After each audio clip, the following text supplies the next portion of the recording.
In this year's local elections, history will be made. It will be the first time that voters in Great Britain will have to show a photo ID in order to get their ballot. It's not new to the UK, with Northern Ireland having the rule in place since 2002, but for voters in Britain, the change came as part of the 2022 Elections Act. There was opposition that it might disenfranchise voters, but the passing of the bill into law in April of last year means the electorate is now being asked to make sure it's prepared for this summer. Craig Westwood from the Electoral Commission explains what will be new for voters when they head to the polls for the local elections.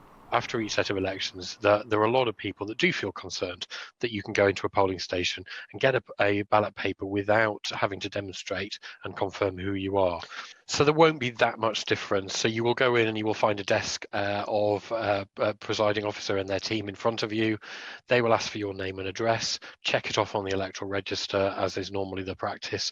But then there'll be an additional step of them asking to see your photo ID. There are lots of different types of ID which are eligible. They'll check that ID, and then once it's confirmed, they'll give you your ballot paper. Not everyone is pleased the introduction of voter ID is here. Dr. Jess Garland from the Electoral Reform Society still has concerns about its practicality.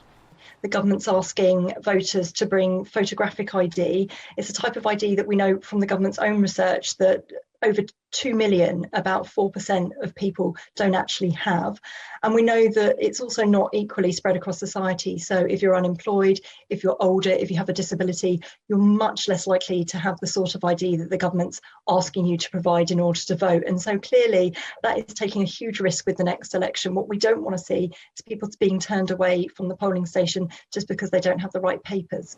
The Electoral Commission report on electoral fraud in 2014 found no evidence of systematic polling station fraud, but warned that polling stations remain vulnerable because of the few checks in place to check identity.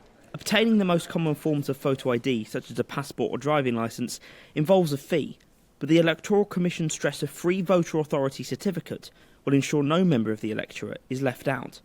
It is right that if people don't have eligible ID, including the free ID that's available, they will not be able to vote on polling day. But there are some other groups, such as the over 85s, who have lower levels of ID ownership. For them and for all other people who don't have ID, as you say, the voter authority certificate is there, and that is a free backup so that anybody who doesn't have ID can still make sure they get to vote on polling day.